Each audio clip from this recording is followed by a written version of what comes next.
Das hier ist mein Sektor. Das hier ist das wichtigste Gerät des Küstenwächters. Das Gerät und das Gerät. Überlebensradar.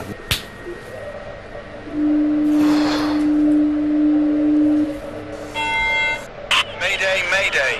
Hello, can you hear us? Can you hear us? Can you... Over. We are sinking. We are sinking. Hello? This is the German Coast Guard. We are sinking. We're sinking. What are you thinking about?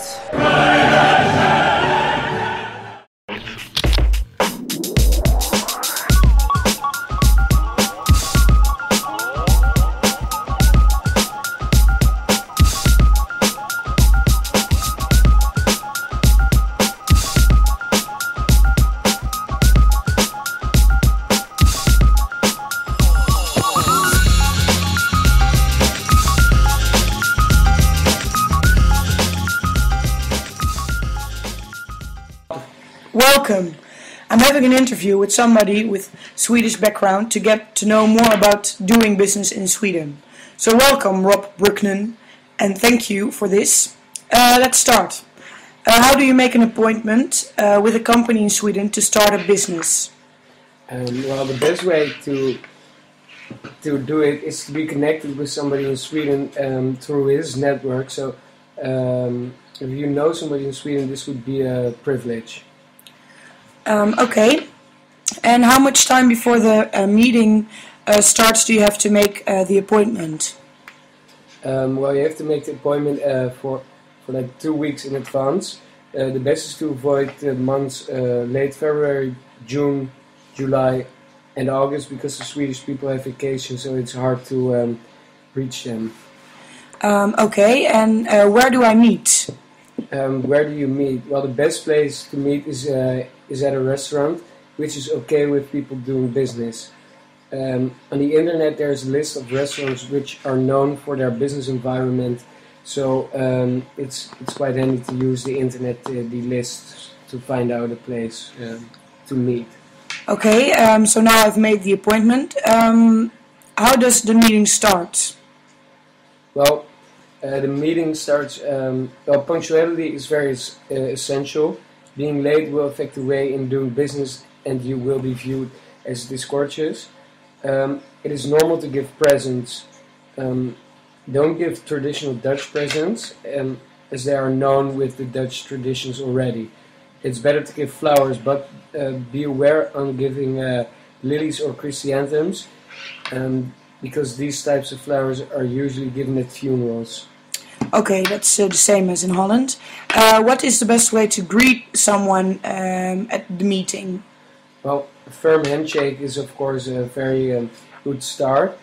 So a firm handshake while maintaining eye contact. It is important to shake hands with hall attendees in both arrival and departure. It is also very important to address your host with either their professional title or their honorific title and their surname. At second is the personal space of somebody, which is really important. You shouldn't invade somebody's personal space, and of course you have to avoid unnecessary touching. Yes, and what do I have to wear at the meeting? Well, men usually wear good quality suits with silk ties and shirts. Women should wear conservative business dresses or a suit. It is recommended that you don't wear anything flashy. Even the senior directors or executives do not dress better than average employees. So this everybody is the same, so they dress the same, and avoid obvious jewelry as well. And how do I have to prepare the meeting? Well, Swedish personnel are extremely detail focused, and as such any presentation should be well prepared with supporting accurate and relevant data. Be assured that your host will pay a great deal of attention on the detail. Okay, that's good to know. And how do I have to behave to make a good impression? How do you have to behave to make a good impression? Well, it's very essential that you're cool and controlled during the meeting and negotiation, and that you do not demonstrate any emotion. This will be perceived negatively, so this won't be good for the meeting, for the first impression. Okay, and what can I expect from the meeting? What can you expect from a meeting? Well, Swedish people rarely make decisions during initial meetings, and as such, the first meeting that you have with your own host is likely to be fairly general and low-key. So the first meetings are getting to know each other and general things. Swedish are direct communicators, and as such, saying what you mean and meaning what you say is both practiced and expected. And my last question is, are there other things to know that are important during a meeting? Yes.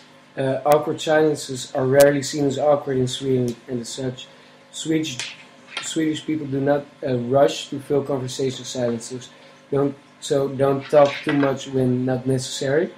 And if you're trying to sell something, then try to tone down the use of emphasis or superlatives, as it is very rare that a Swedish person will over-elaborate during a conversation, even if they are trying to sell something.